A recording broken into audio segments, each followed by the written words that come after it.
नमस्कार दोस्तों, स्वागत है आप सभी का एक बार फिर से नारायण सर क्लासेस के इस नए वीडियो में। अध्याय 6 जो है वंशागतिक आणविक आधार यानी कि मॉलिक्यूलर बेसिस ऑफ इनहेरिटेंस, इसका जो है प्रीवियस सेशन में हम लोग पढ़ लिए हैं कि जेनेटिक कोड क्या होता है, जेनेटिक कूट क्या होता है, यानी कि जेनेटिक कोडॉन के बारे में हम लोगों ने खूब अच्छे से जानकारी प्राप्त कर लिया है।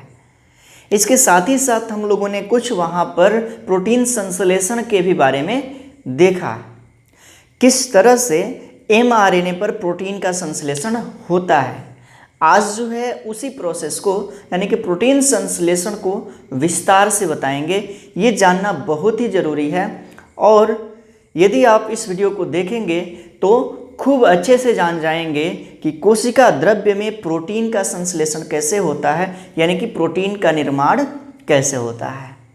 तो वीडियो स्टार्ट करने से पहले एक छोटा सा रिक्वेस्ट है कि आप जो है यदि हमारे चैनल पर नए हैं तो चैनल को सब्सक्राइब कर लीजिए और बेल आइकन को प्रेस करना मत भूलिएगा, क्योंकि इससे जो है वीडियो का नोटिफिकेशन आपके पास जाता रहेगा।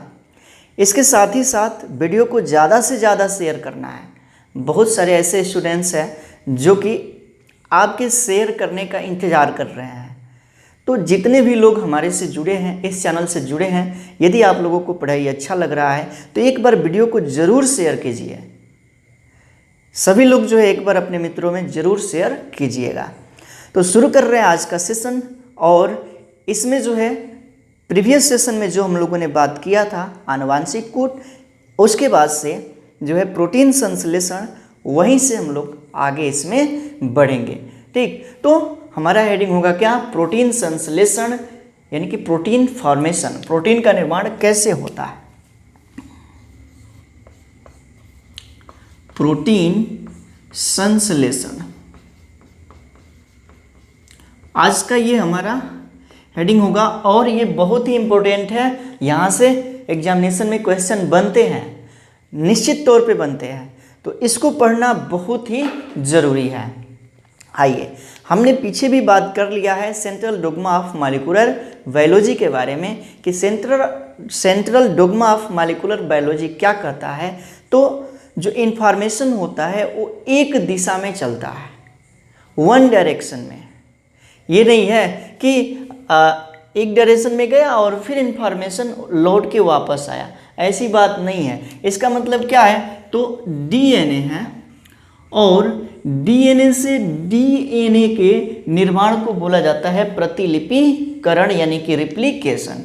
उसके बाद से डीएनए से एमआरएनए बनता है, एमआरएनए यानी कि डीएनए जो है सूचना कहाँ पे लेके जाता है, तो एमआरएनए पर, यानी कि डीएनए एमआरएनए को सूचना स्थानांतरित करता है एक दिशा में। ये नहीं है कि एमआरएनए फिर उस सूचना को डीएनए तक लेकर के जाएगा।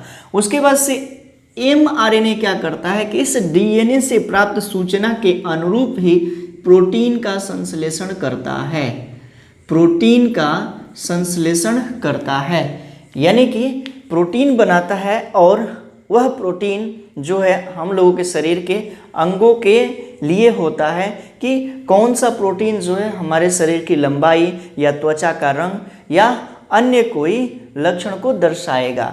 तो यहाँ पे क्या हो रहा है, तो सूचना जो है एक दिशा में जा रहा है और यही क्या है, central dogma of molecular biology है। डीएनए से डीएनए के बनने को रिप्लिकेशन कहा जाता है, मैंने पहले इसको बता दिया है। डीएनए से एमआरएनए का बनना अनुलेखन कहलाता है, यानी कि ट्रांसक्रिप्शन कहलाता है, और एमआरएनए से प्रोटीन का बनना कहलाता है ट्रांसलेशन। इसे कहते हैं हिंदी में रूपांतरण या स्थानांतरण। तो इसको जो है रूपांतरण कहते हैं। ठीक, तो ये सभी बातें जो है हम लोगों ने प्रीवियस सेशन में खूब अच्छे से पढ़ लिया है। अब जो है हम लोग जानेंगे कि एमआरएनए से प्रोटीन का फॉर्मेशन कैसे होता है, यानी कि एमआरएनए से प्रोटीन कैसे बनता है। ये बातें जो है हम प्रीवियस सेशन में भी किए हैं। यदि आप प्रीवियस सेशन देखे हैं तब इसको देखेंगे तो बहुत ही अच्छे से समझ में आएगा।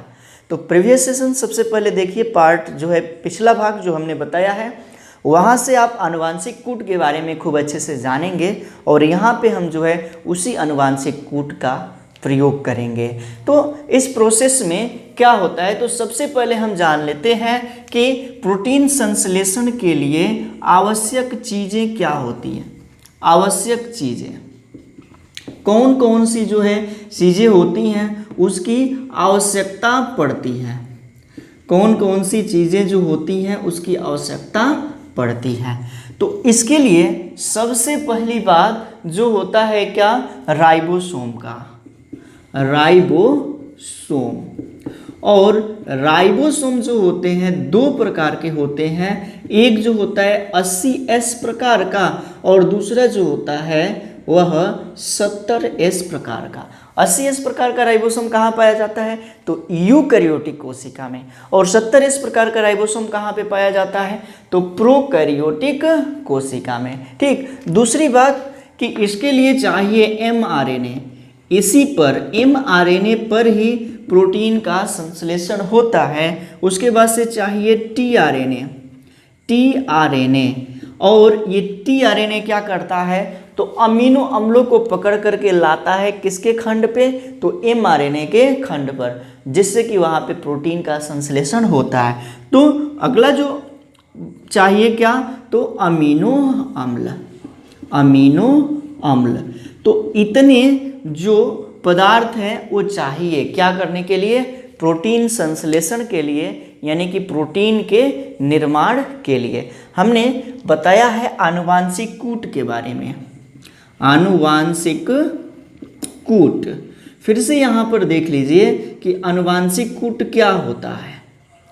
तो जो mRNA है इस पर जो नाइट्रोजन क्षार होते हैं एडेनिन, ग्वानिन, साइटोसिन और यूरेसिल, और इसमें से 3 जो है नाइट्रोजन क्षार मिलते हैं तो एक आनुवांशिक कूट का निर्माण करते हैं कि जेनेटिक कोडोन बनाते हैं, जैसे कि AGC, AGU या ACU या GCU। ये क्या है, तो 3 जो इसमें से मिले हुए हैं तो इसी को बोला जाता है आनुवांशिक कूट, यानी कि जेनेटिक कोडोन। यही है जेनेटिक कोडोन।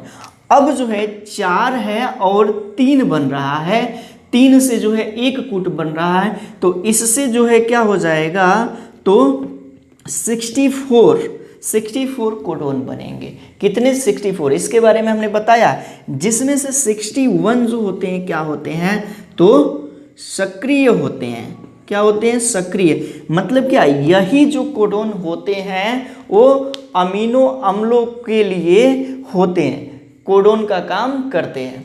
61 यही सक्रिय होते हैं और यही जो है प्रोटीन संश्लेषण में भाग लेते हैं, यही कोडोन। उसके बाद से जो 3 होते हैं वह कोडोन जो होते हैं क्या, प्रोटीन संश्लेषण में भाग नहीं लेते हैं। यदि mRNA पर जहाँ पे ये रहेंगे वहाँ पे प्रोटीन संश्लेषण का कार्य जो है रुक जाता है, प्रोटीन संश्लेषण का कार्य जो है रुक जाता है। ये 3 कौन कौन से हैं, तो हमने बताया है खूब अच्छे से। AUG कर रहे हैं, 3 कौन कौन से होते हैं, तो UAA, UAG और UGA, UAA, UGA, UAA, UGA और UAG। ये जो 3 कोडॉन होते हैं ये क्या होते हैं, तो जहाँ पे mRNA पर ये तीनों कोडॉन होंगे वहाँ पे जो है प्रोटीन फार्मेशन क्या हो जाएगा, तो रुक जाएगा। वहाँ पे जो है प्रोटीन फार्मेशन क्या हो जाएगा, तो रुक जाएगा। उसके बाद से इसमें से जो सक्रिय कोडॉन होते हैं 61 कोडॉन, तो वह कोडॉन कोई न कोई कोडॉन होगा जहाँ से प्रोटीन संश्लेषण प्रारंभ होगा, शुरू होगा। तो जहाँ से प्रोटीन संश्लेषण शुरू होता है वह कोडॉन है AUG। हमने बताया है AUG के बारे में कि यह दोहरा कार्य करता है। एक तो यहाँ से क्या होता है, प्रोटीन संश्लेषण प्रारंभ होता है, यानी कि mRNA के जिस खंड पर ये कोडॉन होंगे यहाँ से जो है प्रोटीन संश्लेषण प्रारंभ होगा, यहाँ से प्रोटीन संश्लेषण क्या होगा, तो प्रारंभ होगा। दूसरी बात कि जो AUG है एक अमीनो अम्ल के लिए कोड करता है, उस अमीनो अम्ल का नाम है मिथियोनिन, मिथियोनिन। और इसके लिए जो है ये कोड करता है, यानी कि AUG जो है क्या है, तो प्रोटीन संश्लेषण के लिए आरंभक है, यानी कि स्टार्ट कोडॉन इसे कहा जाता है, स्टार्ट कोडॉन। और दूसरी बात कि यह जो है मिथियोनिन नामक अमीनो अम्ल को कोड करता है। कौन से अमीनो अम्ल को, तो मिथियोनिन नामक अमीनो अम्ल को। ठीक, अब जो है आगे बढ़ जाते हैं। ये जो 3 कोडॉन है जहाँ पर रहेंगे mRNA पर, वहाँ से जो है प्रोटीन संश्लेषण रुक जाता है, यानी कि बंद हो जाता है। इसलिए इन तीनों को बोला जाता है स्टॉप कोडॉन, स्टॉप कोडॉन। इतनी बातें जो है आप खूब अच्छे से याद रखिए। प्रीवियस सेशन में भी मैंने इसे खूब अच्छे से बताने का प्रयास किया है, और प्रीवियस सेशन में हमने इसके बारे में बताया है। यदि आपने देखा है तो आपको याद होगा ये सारी बातें। अब जो है आगे बढ़ते हैं और समझते हैं कि इसमें प्रोसेस कैसे होता है। प्रोसेस यानी कि यह प्रक्रिया कैसे होती है, यह प्रक्रिया जो है कैसे होती है। तो सबसे पहली प्रक्रिया में क्या होता है, तो सबसे पहले अमीनो अम्ल जो है tRNA से आकर जुड़ता है। अमीनो अम्ल सबसे प्रथम प्रोसेस में क्या होता है, सबसे पहले अमीनो अम्ल जो है क्या करता है, तो सबसे पहले अमीनो अम्ल tRNA से जुड़ता है, अमीनो अम्ल tRNA से जुड़ता है। यह सबसे पहला प्रोसेस होगा इसमें प्रोटीन संश्लेषण में। ये तीनों, ये सभी रहेंगे तभी प्रोटीन संश्लेषण होगा। और सबसे पहला प्रोसेस क्या है, तो अमीनो अम्ल tRNA से सबसे पहले आकर के जुड़ता है। देखिए ये जो है tRNA है, ये जो है एक क्या है, तो tRNA है। इस तरह का स्ट्रक्चर तो नहीं होता है, लेकिन जो है हमने यहाँ पे माना है कि ये क्या है, एक tRNA है। tRNA का स्ट्रक्चर हमने प्रीवियस सेशन में बताया हुआ है। ठीक, उसके बाद से इस tRNA पर होता है क्या, तो अमीनो अम्ल। ये जो tRNA है क्या है, तो tRNA ये जो है अमीनो अम्ल को पकड़ करके लाता है। कहाँ पे, तो mRNA के खंड पर। यानी कि क्या है, तो कोई अमीनो अम्ल है, अमीनो अम्ल है, और इस tRNA पर इस अमीनो अम्ल के लिए जो कोडोन होते हैं, किस पर, mRNA पर, उसके लिए जो है इस अमीनो अम्ल का एंटी कोडोन होता है। क्या, एंटी कोडोन। जैसे कि स्टार्ट कोडोन है कौन सा, तो AUG। यह जो है मिथियोनिन नामक अमीनो अम्ल को कोड करता है, मिथियोनिन। और ये जो है मिथियोनिन अमीनो अम्ल है, क्या है, मिथियोनिन। तो मिथियोनिन के लिए जो कोडोन होता है AUG होता है, क्या, AUG। तब इसके लिए एंटी कोडोन क्या होता है, तो A के सामने होता है यूरेसिल, यूरेसिल के सामने एडेनिन, और ग्वानिन के सामने साइटोसिन। यानी कि इस पर जो है tRNA पर क्या होगा, तो यूरेसिल, एडेनिन और साइटोसिन एंटी कोडोन होगा, एंटी कोडोन। तभी जो है ये क्या करेगा, तो इस मिथियोनिन अमीनो अम्ल के कोडोन को कोड करेगा, जो होगा क्या, AUG। AUG क्या है, तो यह जो है कोडोन है, क्या है, तो कोडोन है। तो यहाँ पे जो है मिथियोनिन अमीनो अम्ल का एंटी कोडोन होता है क्या, तो UAC। अब ये जो अमीनो अम्ल है इस मिथियोनिन को लेकर के आता है कहाँ पे, तो mRNA पर।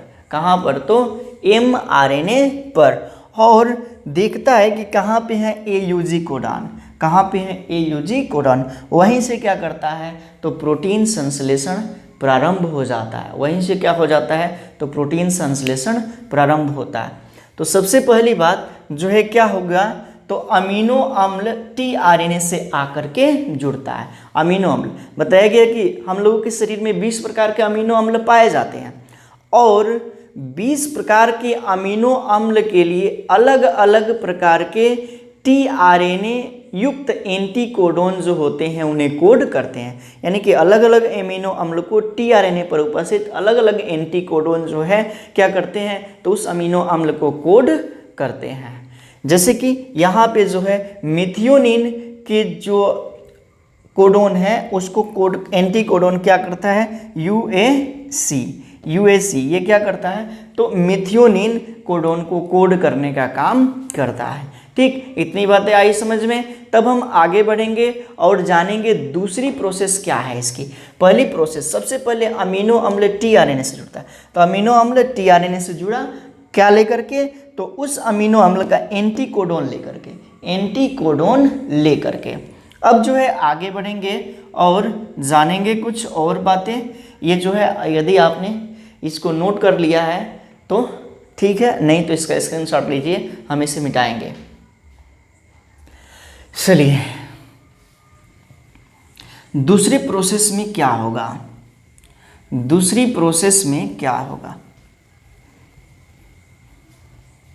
देखिए दूसरी प्रोसेस में क्या होगा कि अब राइबोसोम से ये टीआरएनए अमीनो अम्ल को लेकर के जुड़ जाएगा। किससे, तो राइबोसोम से। यानी कि टीआरएनए अमीनो अम्ल को लेकर के आएगा और क्या करेगा, राइबोसोम से जुड़ जाएगा। और राइबोसोम जो है इस टीआरएनए युक्त अमीनो अम्ल को कहाँ पे लेके जाएगा, तो एमआरएनए पर लेकर के जाएगा। कौन, राइबोसोम। यानी कि राइबोसोम की उपस्थिति में ही क्या होगा, तो प्रोटीन संश्लेषण प्रोसेस होगा। यदि राइबोसोम नहीं है तो प्रोटीन संश्लेषण का प्रोसेस नहीं होगा। ये कैसे होता है बहुत ही अच्छे से अभी हम बताएंगे, तो बने रहिएगा, कहीं भी जाने की आवश्यकता नहीं है। आप जो है यहीं पे जो है बने रहिए और सारा ये प्रोसेस देखिए। एक ही बार में आप जो है प्रोटीन संश्लेषण कैसे होता है ये आप सीख जाएंगे। ठीक, तो हम लोगों ने जाना राइबोसोम कितने प्रकार का होता है, तो 2 प्रकार का, 80S और 70S। तो जो है अब हम जानेंगे 80S के बारे में जान लेते हैं। ठीक, क्योंकि हम लोगों के शरीर में ये जो 80S प्रकार का ही राइबोसोम पाया जाता है। तो राइबोसोम जो है 2 इसके सब यूनिट होते हैं, एक बड़ा और एक जो है छोटा। एक सब यूनिट बड़ा होता है और एक जो है सब यूनिट क्या होता है, तो छोटा होता है। ठीक, अब जो 80S का राइबोसोम है इसमें से जो बड़ा वाला सब यूनिट है वह 60S का होता है और जो छोटा वाला सब यूनिट है वह 40S का होता है। 60S और 40S का होता है। ये क्या है, तो राइबोसोम है। ये इसका लार्ज सब यूनिट है, लार्ज सब यूनिट, और ये जो है स्मॉल सब यूनिट है, सब यूनिट। ठीक, अब देखिए ये दोनों में गैप होता है, दोनों में क्या होता है, तो रिक्त स्थान होता है, गैपिंग होता है। और दोनों को जोड़ने के लिए एक प्रकार का आयन होता है जिसको बोला जाता है मैग्नीशियम आयन। मैग्नीशियम आयन, ये जो है मैग्नीशियम आयन से दोनों सब यूनिट जो है जुड़े हुए होते हैं। मैग्नीशियम आयन से जो है दोनों सब यूनिट जुड़े हुए होती हैं। तो जो ये टीआरएनए है यह अमीनो अम्ल को लेकर के आके कहाँ पे जुड़ता है, तो यहीं पे जुड़ता है। क्या कहते हैं, स्मॉल सब यूनिट पे, स्मॉल सब यूनिट पे आकर के यह जुड़ता है। जैसे कि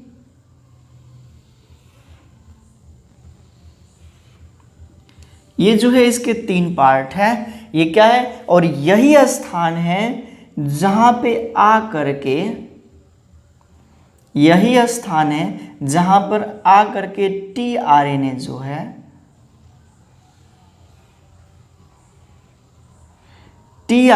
है किसको लेकर के, अमीनो अम्ल को लेकर के यहाँ पे जुड़ता है।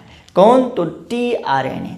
इस टीआरएनए के पास होता है क्या, एंटीकोडोन। मानते हैं हम लोग यहाँ पे लिए है मिथियोनिन और इसके लिए एंटीकोडोन क्या है, तो UAC है, UAC। तो ये जो एंटी कोडोन होता है स्मॉल यूनिट पर आकर के जुड़ता है। और ये जो है मिथियो अब क्या करता है, ये जो एंटी कोडोन युक्त जो टीआरएनए है जिसके पास क्या है अमीनो अम्ल, इसको जो है यह जो राइबोसोम है लेकर के जाता है किसके पास, तो लेकर के जाता है आपके एमआरएनए के पास, और वहीं से शुरू होता है प्रोटीन संश्लेषण। यानी कि अगला जो प्रोसेस होगा उसमें क्या होगा कि अब एमआरएनए जो है क्या करता है, तो प्रोटीन संश्लेषण का प्रोसेस शुरू करता है। क्यों?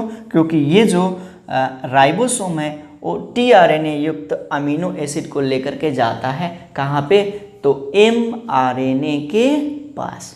तो प्रोटीन संश्लेषण का प्रोसेस कैसे शुरू होता है, तो इसको जो है हम सारा मिटाएंगे और उसके बाद से जानेंगे।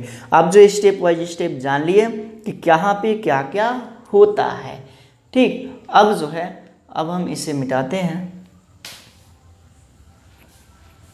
और प्रोटीन संश्लेषण का प्रोसेस शुरू करते हैं। प्रोटीन संश्लेषण का प्रोसेस शुरू करते हैं। चलिए सारा मिटाना पड़ेगा।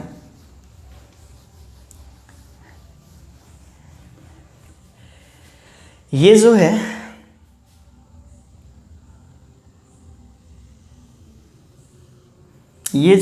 क्या है, तो एमआरएनए है, एमआरएनए। अब जो है क्या है ये, तो आपका 5' से 3' बताया गया है कि ये होता है 5' से 3'। अब इस पर क्या होते हैं, तो नाइट्रोजन बेस होते हैं, नाइट्रोजन क्षार होते हैं। कौन कौन से देखिए, ए ए ए ए, उसके बाद से G A U U, G A U, उसके बाद से you see ji, you see जी, उसके बाद से यू सी जी, उसके बाद से फिर U C U, U C U, U C U, आगे U C U, A U G, A U G, ये यू जी, उसके बाद से जी जी यू, जी जी यू, उसके बाद से जी जी यू हो जाएगा, फिर U U C, U U C, उसके बाद से हो जाएगा क्या, तो जी U A, ji U A. अब जो है आगे क्या है, यहाँ से हमें मतलब नहीं है। आगे क्या है, तो यहाँ से हमें मतलब नहीं है कोई भी हो, क्योंकि यहीं से AUG से ही क्या होगा, प्रोटीन संश्लेषण स्टार्ट होगा। अब जो है इस पर शुरू होगा प्रोटीन संश्लेषण। कैसे होगा अभी हम इसके बारे में बताते हैं। हम लोगों ने जाना किसके बारे में, तो टीआरएनए के बारे में। यह जो एक टीआरएनए और टीआरएनए पर होता है एंटी कोडोन। इसका मतलब है कि इस पर जो है डायरेक्ट इसका एंटी होगा, यानी कि इसका विपरीत होगा। ये 5 to 3' है, तो ये जो होगा क्या 3 to 5' होगा।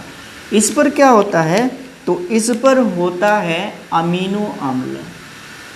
अमीनो अम्ल मान लेते हैं यहाँ पे है मिथियोनिन, क्योंकि यही मिथियोनिन के लिए जो कोडोन होता है वो होता है AUG, और इसी को बोला जाता है स्टार्ट कोडोन, स्टार्ट कोडोन। और AUG का एंटी कोडोन क्या होगा, तो AUG का एंटी कोडोन ए का हो जाएगा यू का हो जाएगा ए, और जी का हो जाएगा सी। ये जो हो जाएगा इसके लिए एंटी कोडोन। एंटी कोडोन किसका एंटी कोडोन होता है, AUG का। AUG किसको कोड करता है, तो मिथियोनिन एमिनो एसिड का, मिथियोनिन एमिनो एसिड का। और इसी से जुड़े होते हैं राइबोसोम। देखिए यहाँ पे जो है AUG है, AUG यही क्या है, तो स्टार्ट कोडोन है, स्टार्ट कोडोन है। अब जो ये tRNA है जिसके साथ जो है इससे जुड़ा हुआ है क्या, तो राइबोसोम का स्मॉल सब यूनिट जुड़ा हुआ है। ठीक, अब ये जो राइबोसोम है इस जो tRNA है उसको लेकर के आता है कहाँ पे, तो mRNA के खंड पे, और इसका एंटीकोडोन होता है AUG का एंटीकोडोन होता है UAC। AUG का एंटीकोडोन क्या होता है, UAC। अब जो ये राइबोसोम है उसको लेकर के आता है और कोडोन मैच कर जाता है, और जिस कारण कि यहाँ से शुरू हो जाता है प्रोटीन संश्लेषण। देखिए ये कैसे होगा शुरू,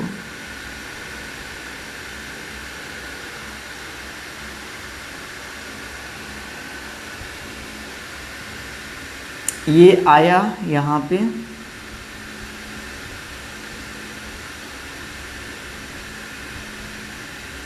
क्या लेकर के, अमीनो अम्ल लेकर के। कौन सा अमीनो अम्ल है, तो मिथियोनिन। इसके पास एंटीकोडोन है कौन सा, UAC। इसके पास एंटीकोडोन है, कोडोन जो है मैच कर गया। ये जो है क्या है, तो स्मॉल सब यूनिट है, स्मॉल सब यूनिट। अब जो है इसका लार्ज सब यूनिट होगा ना, इसका लार्ज सब यूनिट, तो जो है ये जो है इसका लार्ज सब यूनिट है। और स्मॉल और लार्ज सब यूनिट जो है अभी बताया गया कि किससे जुड़े होते हैं, तो मैग्नीशियम आयन से। किससे, मैग्नीशियम आयन से। ये बात याद रखनी है कि मैग्नीशियम आयन से जुड़े होते हैं, क्योंकि ये जो है एग्जामिनेशन में बहुत ही ज़्यादा बार पूछ चुका है। अब क्या होगा कि ये जो मिथियोनिन का एंटीकोडोन आया UAG किसके पास, तो mRNA पर, तो AUG जो है इसका कोडॉन मैच कर गया, यानी कि ये क्या करेगा, ये जो tRNA है इस मिथियोनिन अमीनो अम्ल को यहीं पे छोड़ देगा, मिथियोनिन अमीनो एसिड को यहीं पे छोड़ देगा। तो देखिए यहाँ पे क्या हो गया, तो ये मिथियोनिन का एंटीकोडोन AUG से मैच कर गया, और AUG क्या है, स्टार्ट कोडोन है, तो यहीं से प्रोटीन संश्लेषण शुरू हो गया। अब ये जो tRNA क्या करेगा कि इस मिथियोनिन अमीनो एसिड को यहीं पे छोड़ देगा, मिथियोनिन अमीनो एसिड को यहीं पे छोड़ देगा। दूसरे प्रोसेस में क्या होगा, तो यह जो है एक tRNA है, ये जो है क्या है, तो एक tRNA है, और इसके पास जो है एमिनो एसिड है, जैसे कि ये जो है CU ये कोडोन है, और इसके लिए एंटीकोडोन क्या हो जाएगा, तो GAA। और CU जो है जिस अमीनो एसिड को कोड करता है वह अमीनो एसिड है ल्यूसीन, यानी कि इसके पास जो है ल्यूसीन एमिनो एसिड है, ल्यूसीन एमिनो एसिड है। अब जो है ल्यूसीन के लिए एंटीकोडोन क्या होगा, तो एंटीकोडोन होगा GAA।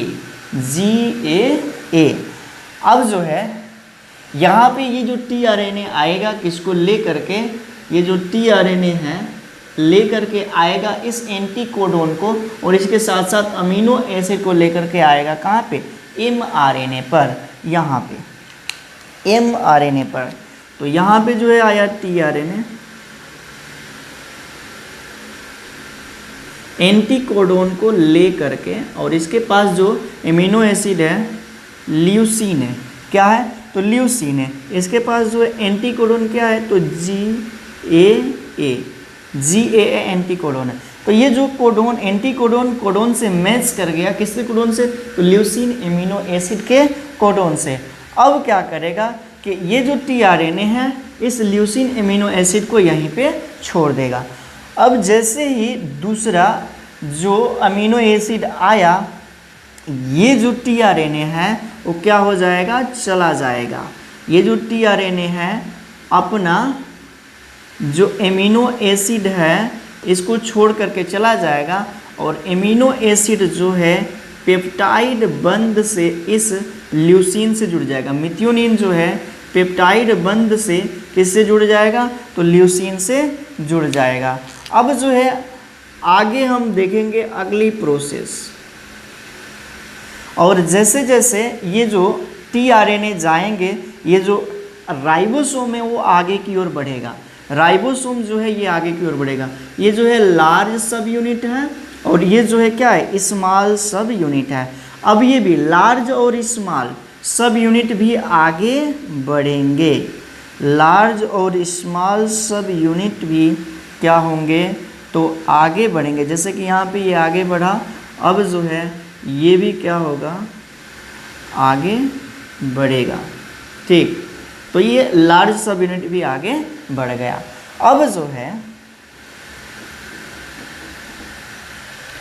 तो यहाँ पे क्या हुआ, mRNA पर जो है प्रोटीन संश्लेषण हो रहा है और जैसे ही tRNA यहाँ से जाता है, ये जो राइबोसोम होते हैं आगे की ओर बढ़ जाते हैं।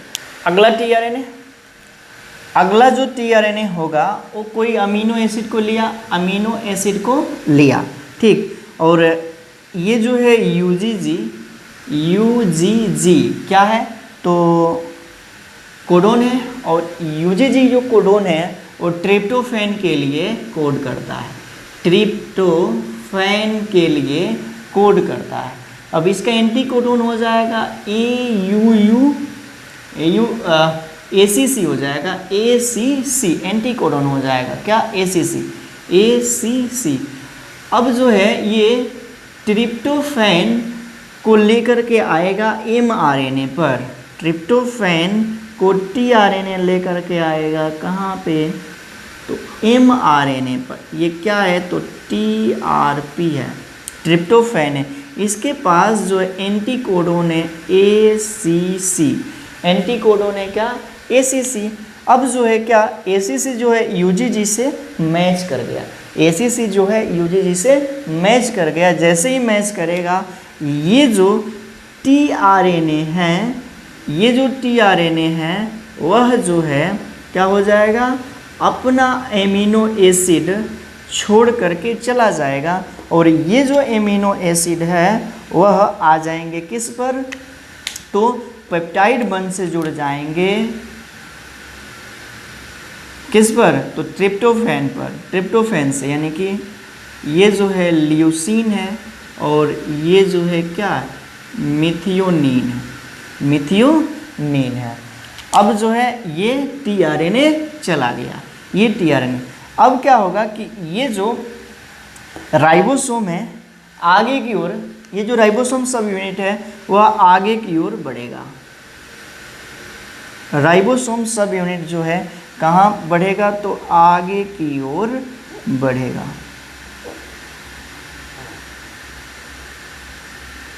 राइबोसोम सब यूनिट आगे बढ़ता है।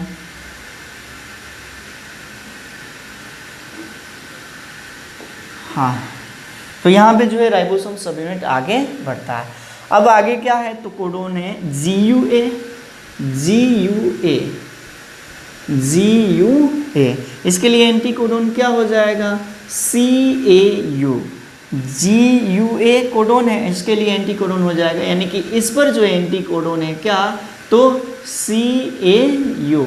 जो कोडोन होता है GAU, इसके लिए जो एमिनो एसिड होता है वो होता है VAL, वैलिन। इसको जो है मैंने लिखवाया हुआ है, वहाँ से भी आप देख सकते हैं। GUA कोडोन है, यह जो है जिस अमीनो अम्ल को कोड करता है वो है वैलिन, और इसका जो एंटी कोडोन है वो CAU है। यानी कि इसके पास जो है वैलिन एमिनो एसिड है, कौन सा, तो वैलिन। ये tRNA आएगा कहाँ पे, तो mRNA के खंड पे, क्या लेकर के, तो वैलिन का एंटी कोडोन लेकर के। इसका एंटी कोडोन क्या है, तो CAU इसका एंटी कोडोन है। अब जो है ये कोडोन मैच कर गया, तब क्या होता है कि ये जो tRNA है अपना एमिनो एसिड जो है इस वैलिन को दे करके चला जाता है। यानी कि वैलिन से ये एमिनो एसिड पॉलीपेप्टाइड बंध से, पेप्टाइड बंध से जुड़ जाते हैं। ये हो जाएगा क्या, ट्रिप्टोफैन।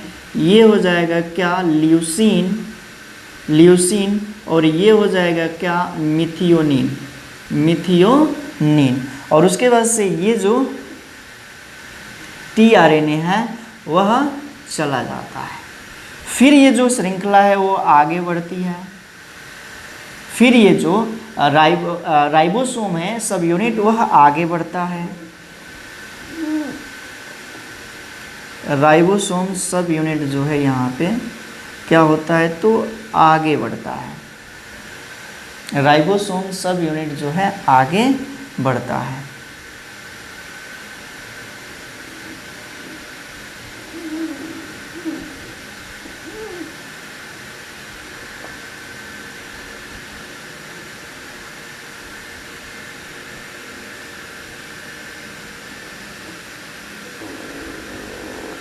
राइबोसोम सब यूनिट आगे बढ़ता है। अगला जो है कौन सा है तो अगला है यूसीयू। यूसीयू और यूसीयू कोडोन है और यूसीयू कोडोन जो है सेरीन को कोड करता है। सेरीन अमीनो अम्ल को कोड करता है। अब ये जो एक टीआरएनए है इसके पास सेरीन है, क्या है तो सेरीन है और सेरीन के लिए एंटी कोडोन क्या हो जाएगा AGA, यानी कि AGA।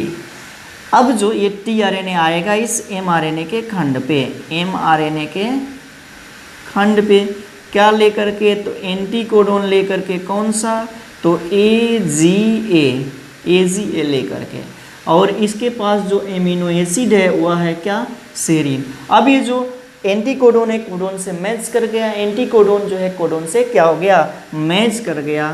तो यहाँ पे जो है क्या होगा इसके जो ये जो एमिनो एसिड है पेप्टाइड बंध से जुड़ जाते हैं, यानी कि यहाँ पे हो जाएगा वैलिन, यहाँ पे हो जाएगा ट्रिप्टोफैन, यहाँ पे हो जाएगा ल्यूसीन और उसके बाद से यहाँ पर हो जाएगा क्या मिथियोनीन। ये जो है अपना एमिनो एसिड यहाँ पे सेरीन पर छोड़ करके ये टीआरएनए चला जाता है। ये टीआरएनए जो है क्या होता है तो चला जाता है। ठीक, अब जो ये राइबोसोम है वो आगे की ओर बढ़ता है। राइबोसोम जो है वह आगे की ओर बढ़ता है।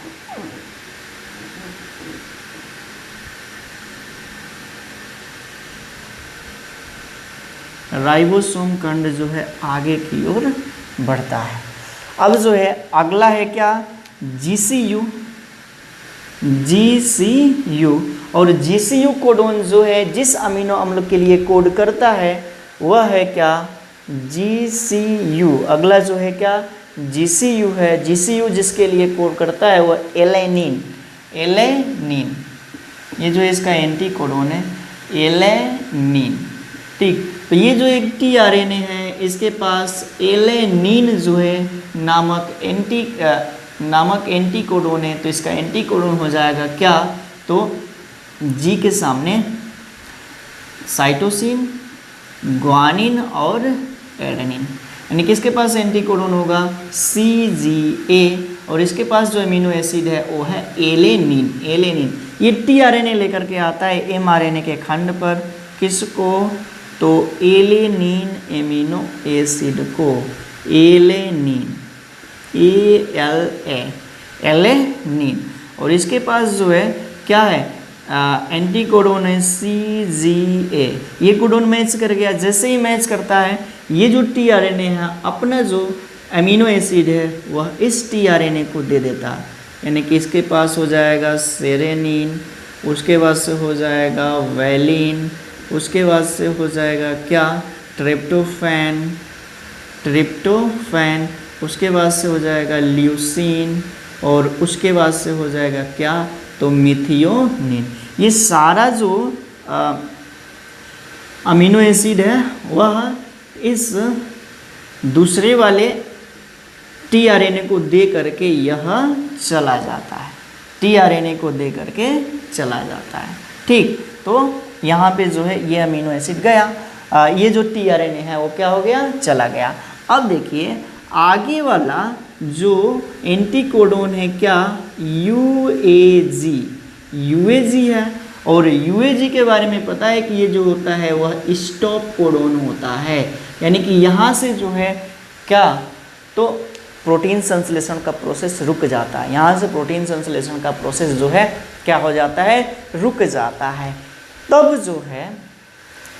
जो है क्या होता है कि ये जो जैसे ही प्रोटीन संश्लेषण का प्रोसेस रुक जाता है, ये जो राइबोसोम सब यूनिट अलग हो जाते हैं, दोनों राइबोसोम सब यूनिट जो है दोनों क्या हो जाते हैं, अलग हो जाते हैं। उसके बाद से ये tRNA भी क्या हो जाता है, उस राइबोसोम के साथ अलग हो जाता है। ये जो है क्या है, तो उसका स्मॉल सब यूनिट है, स्मॉल सब यूनिट है किसका, तो राइबोसोम का। ये जो है उसका क्या है, तो लार्ज सब यूनिट है, लार्ज सब यूनिट। ये दोनों जो राइबोसोम के सब यूनिट होते हैं वो क्या हो जाते हैं, तो अलग हो जाते हैं। और फिर से ये दोनों जुड़ जाते हैं किससे, तो मैग्नीशियम आयन से।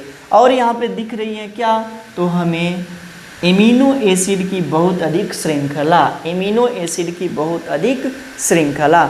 और ये जो अमीनो एसिड है जुड़ करके क्या करते हैं, तो प्रोटीन का निर्माण करते हैं। ये सभी अमीनो एसिड जुड़ गए और बहुत सारे अमीनो एसिड जुड़ते हैं तो प्रोटीन का निर्माण करते हैं। तो क्या हो गया, यहाँ पे प्रोटीन का फॉर्मेशन हो गया। प्रोटीन का फॉर्मेशन यहाँ पे क्या हो गया, तो हो गया।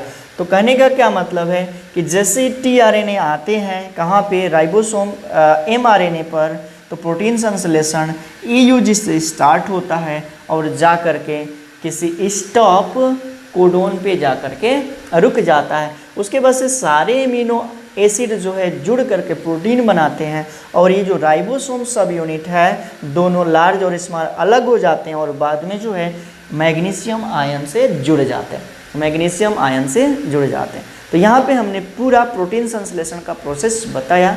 ये जो चैप्टर है बहुत थोड़ा बड़ा है, इसलिए जो है कई पार्ट में वीडियो बनाना पड़ रहा है और 2-3 पार्ट जो होगा जिसमें जो है ये चैप्टर जो है समाप्त हो जाएगा। ये लेसन बहुत ही इम्पोर्टेंट भी है, ये चैप्टर बहुत ही इम्पोर्टेंट भी है और इसमें एक भी टॉपिक हम छोड़ नहीं रहे हैं। सभी को जो है अच्छे से समझाने का प्रयास कर रहे हैं क्योंकि यहाँ से जो है क्वेश्चन बनता है और सबसे ज़्यादा जो है इसी यूनिट से एग्जामिनेशन में क्वेश्चन आते हैं, ये भी मैंने पहले बात कर लिया है। तो इस वीडियो में इतना ही रहने देते हैं, मिलते हैं अगले वीडियो में।